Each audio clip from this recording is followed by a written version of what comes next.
Good evening. Well, our last outlook that looked ahead didn't really pull off. Nothing pulled off that we said, so it shows how much I know. But there were still a few interesting features for the last 7 days that happened. The first actually was before our last outlook was published last week on Wednesday. It was on the Tuesday, the 21st of November. Mike Smith put up a photo of a Mesa Cyclone. That was really interesting, really cool looking photo. I think Steve might put it up now. It started out around the Thames area, then moved over Auckland, I believe. There was even a video from Niwa that was put out that showed the rotation of that Mesa Cyclone as it moved through. So really cool. And then on the next day, the Wednesday I believe, maybe the Wednesday, or the Thursday, there were a few rumblings around the central North Island area, the Rotorua area. Then, as we moved forward into earlier this week, Tuesday, there was a southerly change that pushed up through Canterbury, sort of late afternoon into the evening. Bit of a southerly buster. There was a cool gust front that moved through. A few photos were put up on the New Zealand Storm Chasers Facebook page. You can see them there. Steve might put up a few now. I believe there were a few lightning strikes in the end around mid-Canterbury with that change as it moved through. So obviously, as the week evolved, a system came in and it produced a few strikes for Canterbury.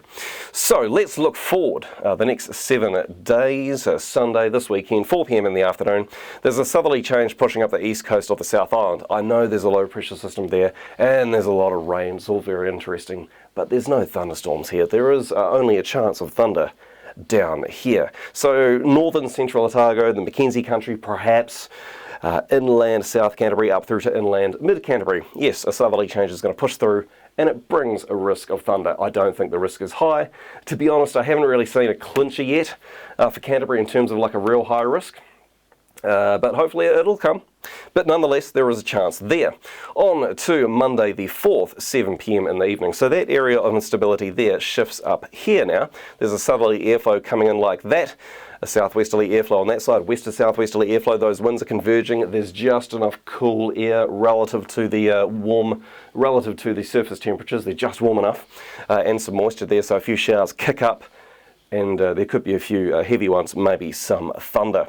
On to Tuesday, 7 p.m. in the evening. Okay, the showers this time that I'm interested in are these ones here, down along the west coast, well, about the main divide and just west of there. There's a high pressure system right there, and it is pushing a northeasterly airflow, a dominant northeasterly airflow into the east of the South Island. Winds are sort of light and variable here in the west. It's pushing an area of convergence over onto this western side. So there's just enough cool upper air, just enough warm, well, temperatures that are warm enough at the surface, and some moisture that, yeah, a few showers kick up. One or two could become heavy with some thunder. There is also an area of showers right there for Taranaki. They'll kick up, but the profile of the atmosphere as air is going to rise up, it's a bit more conducive here for thunder, shall we say. Here, the profile of the atmosphere is a little bit, I don't like it. Let's just put it that way. So clouds are going to rise up and they'll hit a bit of an inversion layer.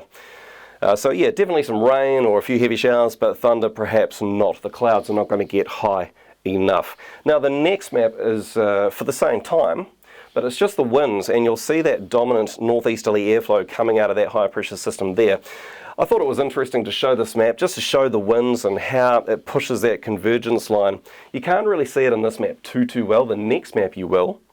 But the convergence line is just sort of like west of the main divide. So let's look at the next map. It's that Earth.nullscale one. It's actually a little bit earlier in the afternoon, about 1 p.m. So you can see that northeasterly airflow coming like that, and see the winds right there, how they're converging sort of just west, well, pretty much on the main divide there. And that's where those showers are popping up. But the next map, okay, it's a wind map again, but it's the next day, Wednesday the 6th. At 7 p.m. That northeasterly airflow in the east has eased a little bit, and we're getting more of a dominant westerly quarter airflow on this side. So the convergence, the area of convergence is pushing eastwards this time. So you can see those light winds right there. Unfortunately, I don't have that animated wind map again. It doesn't go this far out, but this one does. But yeah, you can see that convergence a little bit more clearly now. Now the next map, the same time, but it's the showers this time. we can see those showers there in the east and how they're forming. So there could be a heavy downpour there, maybe a rumble of thunder in the afternoon, and possibly these showers here, there could be some thunder too. Then finally, 7 days away, Thursday next week, 4 p.m. in the afternoon, there is a chance of further isolated heavy showers, maybe a slim risk of some thunder here in the east. And for the North Island here, perhaps Hawke's Bay later in the day. Okay, like, share, subscribe. We'll catch you again next week. Severe thunderstorm, large hail has been forecast. Storm moving northwards on the Canberra Plains towards